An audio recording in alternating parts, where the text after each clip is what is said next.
Bienvenido, Pablo, ¿cómo está? ¿Todo bien? Muy bien, gracias por invitarme. Bueno, Rosendo, qué jornadas, ¿no? La verdad es que no ganamos para sustos acá en Argentina, siempre hay tema, ¿no? Bueno, obviamente esto pasa porque estamos muy cerca de las legislativas, pero evidentemente la enfermedad de la Presidenta y la intervención, y ahora, bueno, estos días de descanso en la Favaloro también han generado un gran revuelo político. Bueno, yo creo que sí. Esto es así y siempre la salud de un líder político, sobre todo cuando el poder está muy concentrado y hay así un hiperpersonalismo en la política, como sucede en la Argentina y como es con el caso de Cristina, genera, ¿no es cierto?, impactos políticos. Y yo siempre digo, el gabinete con Cristina nunca se reunió, con Kirchner tampoco. Ella dice que hay reuniones pero que no las comunica o que no le saca fotos. Bueno, hay reuniones con alguna gente del gabinete, sí, pero nunca... No sé si con el gabinete entero. Claro, hay reuniones con ministros. Rosendo, otros le van a decir, De la Rúa se reunía toda la semana con el gabinete. Sí, absolutamente. ¿Y de qué le sirvió? Pero está bien, pero yo diría que en el 99% de los países los presidentes hay reuniones de gabinete, ¿no es cierto? Es decir, en la historia argentina siempre hubo reunión de gabinete. ¿Sabes por qué? Porque el gabinete está en la Constitución.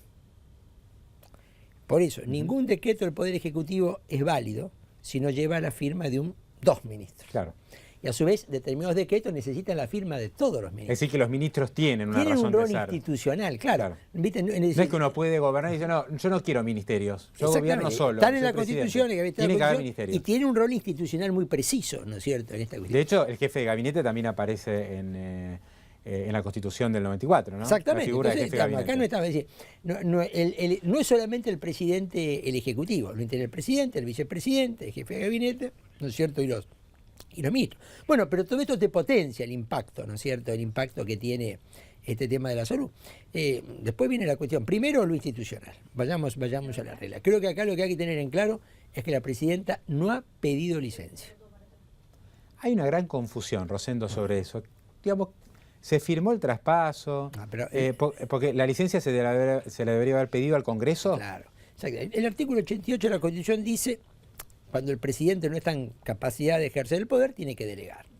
Ahora, ¿qué es lo que vos tenés? Todos los años, el Congreso le da una autorización genérica para todo el año al presidente para delegar el poder en el vicepresidente con los viajes. ¿Viste? No es que... Bueno, yo diría que la delegación, ¿no es cierto?, que se ha hecho es exactamente la delegación que se hace para el viaje. Cuando el presidente viaja, delega la ejecución porque no está en el país, pero sigue tomando las decisiones cada vez más con las comunicaciones, ¿no es cierto? Es decir, no es la licencia, ¿no es cierto?, que toma el presidente, con lo cual el presidente, digamos, pasa a ejercer el poder en plenitud. Acá ha habido la misma delegación cuando el presidente viaja al exterior. Sigue tomando las decisiones, ¿no es cierto? Aunque no le dio un poder amplio a Vudú, hablando en términos... Yo diría que este es me parece... notariales. Claro, ahora, pongámoslo en la historia, el precedente más próximo que tenemos de esto es febrero, ¿te acordás? Febrero del año 2012. En 2012 la presidenta se enfermó, hubo una operación, hubo casi un mes, ¿no es cierto?, de convalecencia en distinto grado. Bueno, y con Vudú pasó exactamente lo mismo. Hubo una delegación en el marco de la delegación que tiene autorizada el presidente por el Congreso a los efectos de cuando viaja. Pero eso no implica que el presidente haya delegado las decisiones. ¿Vudú puede tomar decisiones y firmar, digamos, como si fuese Cristina, digamos, decir, como si fuese presidente con plenas facultades, o justamente esta disquisición que decías recién yo creo que te diría, lo limita? No, el presidente puede firmar decretos, ¿no es cierto?, de esta perspectiva. Ahora, ¿cuál es el punto, ¿no es cierto? Esto puede parecer un tema formal, pero no lo es tanto en este momento político.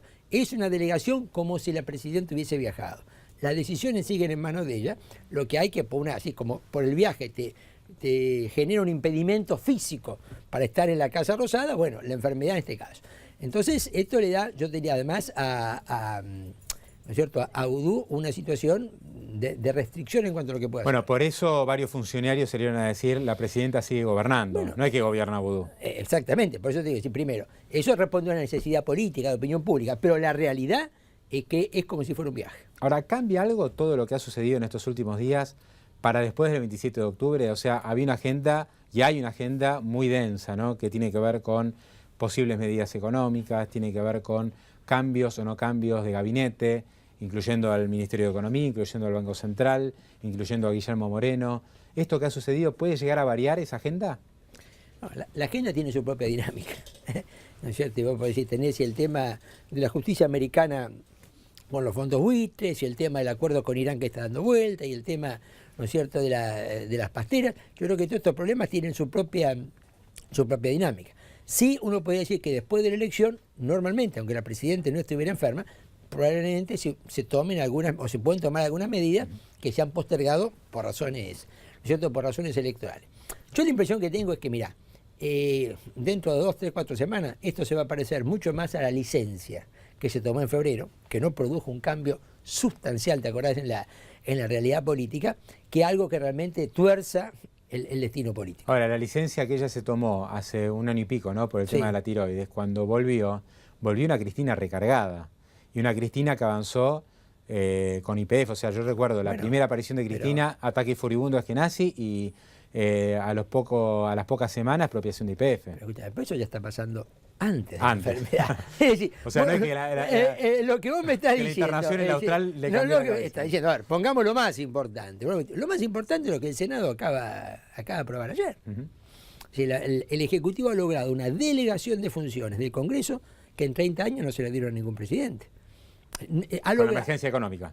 Los 2 años de emergencia económica, los 2 años de prórroga de impuestos. Esto no se lo dieron a Duhalde en el 2002, en el peor momento de la crisis, tampoco a Cristina el año pasado con el 54. O sea, Cristina ya con este Congreso, que no le responde tanto, igual consiguió delegación de poderes hasta la finalización del El Congreso de hoy responde absolutamente. Sí.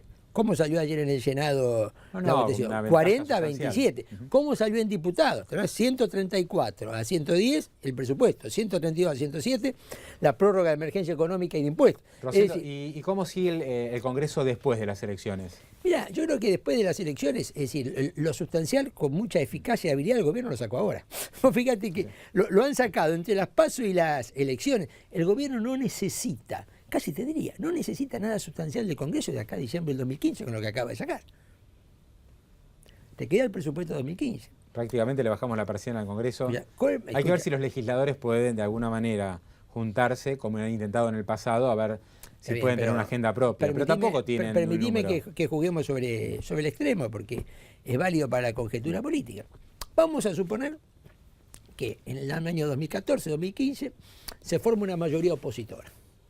Y que entonces que esa mayoría opositora dice, derogo la prórroga de la emergencia económica hasta el 2015. Vamos a suponerlo. Bueno, el presidente tiene el veto. Lo veta. Claro. Para insistir, el Congreso necesita 2/3 de las 2 cámaras. Imposible.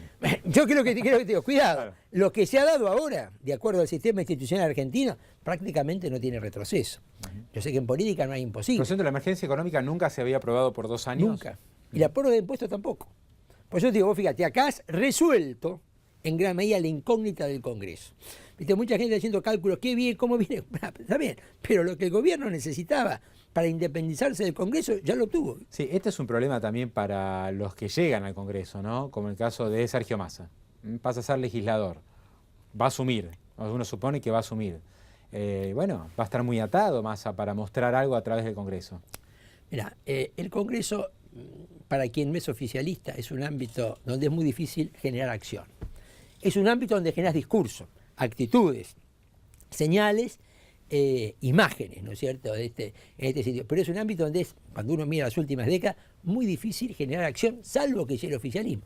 Cuando vos mirás el conjunto de proyectos aprobados, más del 90% de los proyectos aprobados siempre han provenido del Ejecutivo. Son muy pocos los casos de proyectos aprobados que han salido del propio Congreso. En estos últimos años, por lo menos, ¿no? ¿O es una...? En los últimos 30 años.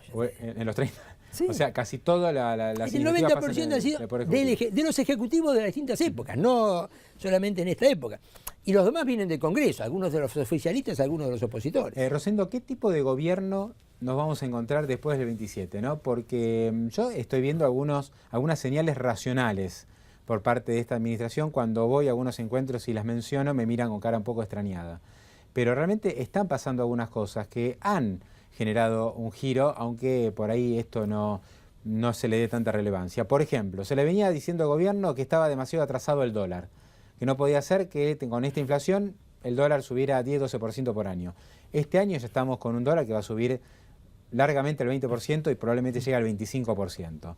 Se hablaba de las tasas de interés, no, son tasas muy bajas para la inflación que tiene Argentina. Bueno, las tasas ya están por encima del 20%. Se criticaba al Banco Central por emisión monetaria al 40%. Hoy la emisión monetaria ya está creciendo a menos del 25%. Se reabrió el canje, uno de los pedidos, y ahora el gobierno está a punto de anunciar, había rumores de que se iba a anunciar hoy, un acuerdo con el CIADI, ¿no? Es decir, el pago a empresas que ganaron juicios en Argentina por la pacificación, sobre todo por 500 millones de dólares.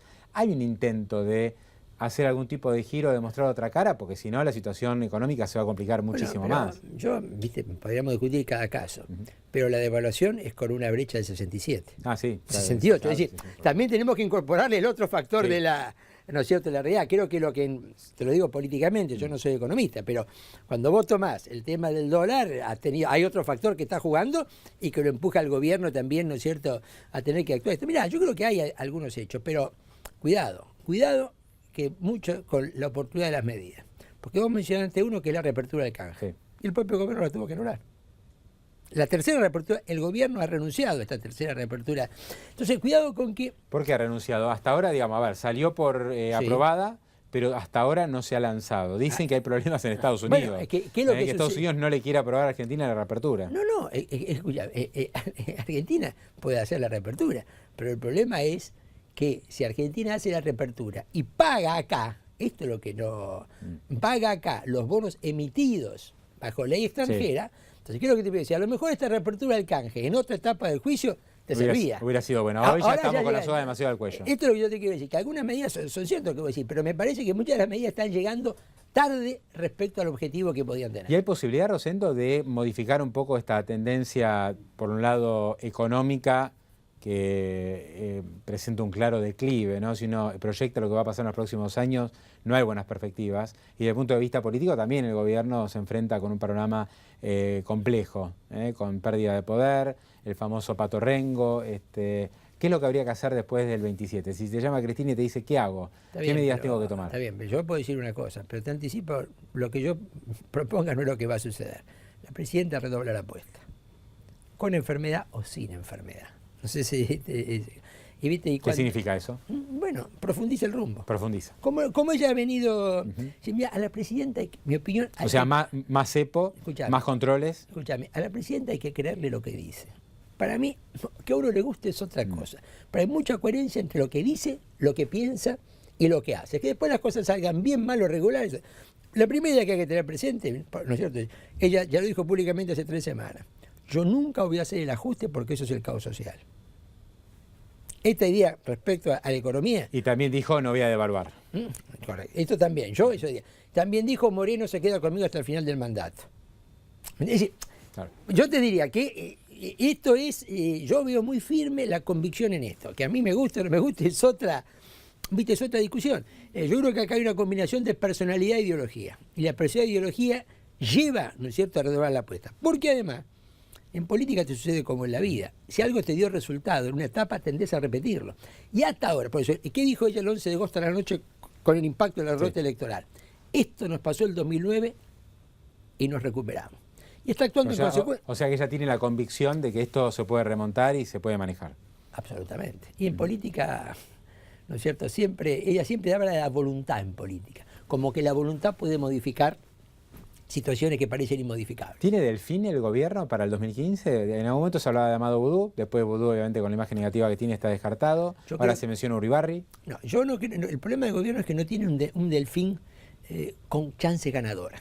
Frente a un peronismo que ha generado, ¿viste?, una candidatura de masa en el campo del peronismo, sobre el peronismo opositor, y una candidatura como la de Scioli, en el campo del peronismo, pero no en el kirchnerismo, un candidato propio del kirchnerismo se ha quedado sin espacio. Y me parece que es el problema. Bueno, ya te pido la bola de cristal, ¿no? Porque acá realmente estamos haciendo futurología absoluta. Bueno, pero la conjetura es válida para hacer análisis político. Hay que conjeturar, sí señor. Si no, ¿Cómo imaginás que le entrega a Cristina el poder al próximo gobierno el 10 de diciembre de 2015, más allá de la simbología, el bastón, la banda? ¿Pero qué país entrega a Cristina? Mira, yo creo que probablemente va a entregar un país más complicado. Por lo mismo que vos dijiste, hay una dinámica de la economía, no solamente local, no solamente de la economía local, la economía regional, donde además yo creo que hemos hecho una visión solamente local. Pero acá tenemos un mundo que ha entrado con la situación de Estados Unidos en un cuadro de incertidumbre sin precedentes, ¿no es cierto? No es que las cosas van a salir inexorablemente mal, pero estás en un mundo realmente donde los imponderables no solamente son locales. Creo que va a entregar un país, ¿no es cierto?, más complicado. Esto me parece bastante claro y con más tensiones. Pero lo importante acá es que ¿no es cierto?, que el 10 de diciembre la presidenta le ponga la banda a su sucesor. Llega, porque hay algunos que dicen, no, lo que pasa es que quiere que explote todo o que la echen, porque así se va, digamos, mi opinión, se victimiza y que le pidan por favor que vuelva. Yo creo que en modo de decir, alguien puede decir que esta frase, yo nunca voy a hacer el ajuste porque es el caos social, implica que quieren trasladar el problema al gobierno que viene. Esto me parece que sí, es una conjetura razonable que se puede hacer de acuerdo a las afirmaciones, pero yo no veo para nada, viste, una estrategia de entregar el poder antes de tiempo o replegarse del poder. Más bien lo que veo es quizás una estrategia de trasladar la problemática o los costos al gobierno que viene, pero no de anticiparse, de irse o replegarse. O sea que el ajuste, la devaluación y algunas otras cuestiones dolorosas que debería hacer Cristina, no las va a hacer, se las va a pasar al próximo gobierno. Bueno, lógicamente, y vos me podés decir que vos que conocés muy bien la economía, que a veces la dinámica de la economía adquiere vuelo propio. Me parece que la intención muy clara es esa. Hay manifestaciones, hay hechos, hay antecedentes. El tema es si después la realidad te lo va a permitir. De hecho, un poco la postura de Cristina es, bueno, acumulé todas estas reservas y las voy a usar. No es que se las dejo al próximo gobierno para que esté tranquilo y pueda administrar mejor. Yo las acumulé y entonces yo tengo derecho a usarlas. Exactamente. ¿No? Por eso te voy a decir, exactamente esa es la línea. Lo voy a invitar, Rosendo, a que pasemos al televisor y vamos a hacer un breve ping-pong, Rosendo, de algunos personajes de la política. Venga, Rosendo, así repasamos algunos. Póngase aquí y vamos a ver algunos nombres. Póngase aquí. Y vamos a repasar algunos nombres importantes de la política que no hemos tratado puntualmente. Sergio Massa, el intendente de Tigre, candidato a diputado del Frente Renovador, gran candidato a ganar, ¿no?, las elecciones en la provincia de Buenos Aires. ¿Puede ser presidente? Seguro, puede ser, seguro puede ser, pero cuidado, 24 meses antes de la elección de Alfonsín no era el candidato probable. 24 meses antes de la elección de Menem tampoco lo era, y 24 meses antes de Kirchner tampoco lo era. La fotografía de hoy no necesariamente es la película de mañana. Está la sombra de Narváez, ¿no?, que ganó la elección en la provincia y se ilusó. Pero yo creo que este caso es distinto porque hay una chance de presidencial que Narváez la tenía complicada. Sí, lo que diría es que Massa ha llegado mucho más lejos que lo que muchos pensaban 6 meses atrás. Y es un caso inédito, ¿no?, de intendente directamente a la presidencia. Si bien otros intendentes han sido presidentes, el caso de mismo Duhalde, el caso de la Rúa, hay varios casos de intendentes que llegaron a la presidencia. Yo lo pondría así, ningún gobernador en un siglo y medio fue electo presidente de la nación. Por eso se quiere saltear la gobernación, porque Sergio Massa es número opuesto para ser gobernador. Bueno, ningún gobernador en un siglo y medio, gobernador fue electo. Duhalde llegó por el atajo del Congreso, ¿no es cierto? Este es un dato. Yo creo que la estrategia más es saltearse la gobernación, ¿no es cierto? Esto no quiere decir que Scioli no pueda ser presidente, ¿viste? Porque la historia es un marco de referencia como antecedente, no una matemática de lo que va a pasar. Entonces vamos a dejarlo a Massa y vamos a otros protagonistas de la política, así también lo analizamos puntualmente. El que usted mencionó recién, Daniel Scioli, gobernador de la provincia de Buenos Aires. Vamos a acomodar mejor el cuadro. Daniel Scioli, ¿está fuera de la carrera presidencial o se puede reconvertir? Está totalmente en la carrera presidencial. Mira, las 3 encuestas que yo he visto en los últimos días sobre intención de voto de 2015 demuestran que Scioli y Massa son los dos candidatos mejor posicionados. Alguno lo da 2 puntos arriba a uno 2 puntos arriba al otro, pero son los dos. Por eso, por primera vez, 2 bonaerenses son los que están mejor posicionados para la elección presidencial. ¿Se tiene que despegar Scioli después del 27 de octubre del gobierno o tiene que ir surfeando como hace hasta ahora, ¿no? Con algunas señales de que es libre, otras señales. Hay una palabra que se llama ambigüedad. La ambigüedad en política, algunos la pueden criticar, pero a veces es una virtud. Cuando Scioli ya hace 10 días convocó al Consejo Nacional del Peronismo, y ese Consejo Nacional del Peronismo sacó un documento que dijo: apoyo restricto a la presidenta, defender lo que hay que defender, corregir lo que hay que corregir. Entonces ya no es tan irrestricto, ¿no? Yo creo que el papel de Scioli viene algo muy claro: reubicar al peronismo como instrumento, ámbito en la escena política nacional. Bueno, un par más de protagonistas también políticos. En este caso, ahora de quién se trata, Mauricio Macri, jefe de gobierno porteño. Todo indica, Rosendo, que Macri va a ser una buena elección nuevamente en la Ciudad de Buenos Aires, especialmente por el lado del Senado. ¿Está en condiciones Macri de ser una alternativa nacional? Bueno, tiene limitaciones, ¿no es cierto? El éxito que él tiene en Buenos Aires no se ha reproducido en el interior del país y venimos de revisar 2 figuras bonaerenses. No tiene una estructura bonaerense. Con Buenos Aires es el 40%, Buenos Aires provincia, 40% de los votos. Y quizás el problema está, hemos revisado 2 figuras que implican que el peronismo se corrió al centro. Pero es conocido Macri en la provincia de Buenos Aires, sobre todo por el pasado por Boca, aparte, bueno, por la cercanía con la ciudad. Pero también hay que ver que en todo esto hay un factor territorial. Mira, la estructura territorial en la política argentina, con partidos cada vez más débiles, ¿no es cierto?, cada vez importa más. De cualquier manera, para Macri miremos al pasado. Nunca uno, hace 3, 4 años, no se hubiera pensado que Macri ha llegado hasta donde ha llegado ahora. Sí. Pero Macri puede llegar a hacer un partido nacional apoyado en parte del justicialismo, por ejemplo. Me parece que al justicialismo le sobran candidatos, no le falta. Claro. No es que le falten candidatos. Que buscar algún otro que no es fácil esto. O sea que la ve complicada para Macri. Bueno, es que con 2 candidatos, con candidatos peronistas corridos sobre el centro, porque en última instancia Macri es un... Se le complica el discurso. Claro, que de la derecha se trata de correrse al centro, claro, como es lógico. Este me parece que es decir, hipotéticamente, el mejor escenario para Macri sería que hubiera Cristina de vuelta. Claro. En ese escenario, porque ahí puede polarizar mucho nítidamente más, polariza. Bueno, uno más, vamos a dejar a Macri de lado y vamos a avanzar ahora con este señor, Julio Cobos. Sí. Uno es ex vicepresidente. Sí. Es también candidato ahora a diputado por Mendoza. Las encuestas le están dando muy bien, tiene muy buenas chances de ganar, dice más del 45%. Y aparentemente es el mejor candidato del radicalismo. ¿Qué puede suceder con Cobos? Bueno, también lo era en el 2010. Cobos, sin lugar a dudas, es el mejor candidato del radicalismo, también lo era en el 2010. El tema es que el Partido Radical lo asuma. El Partido Radical, no sé si de acuerdo al marketing electoral, a Cobos, ¿no? De acuerdo al marketing electoral, el mejor candidato radical es Cobos, pero lo era también antes, y no lo pusieron. ¿Qué es lo que pasa? El partido tendría que encolumnarse. Está en este momento planteando la candidatura de Sanz, también mendocino. En este momento no es contribuir a potenciar la figura de Cobos dentro del radicalismo.